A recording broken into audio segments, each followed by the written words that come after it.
Want to know how to turn off your activity status in your TikTok app? Hello everyone, I'm Jasmine from Take My Life and today I'm going to walk you through the process of turning off activity status in your TikTok. It's pretty simple and quick, so let's get started with the video. Firstly, tap on the TikTok app on your screen.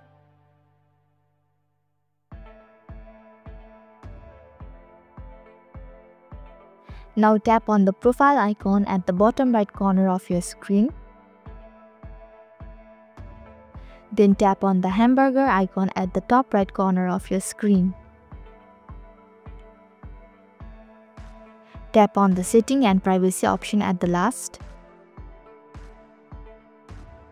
Here, tap on the privacy option at the second.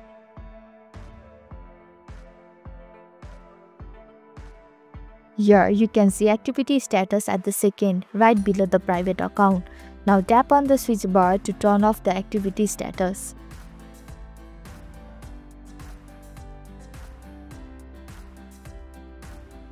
So this is how you can turn off activity status in your TikTok app. Thank you for watching Take My Life. Hope this video was helpful. If it was, then hit the like button and comment down if you have any questions or feedback. Also, if you are new to our channel, subscribe and hit the bell icon so that you don't miss our upcoming videos.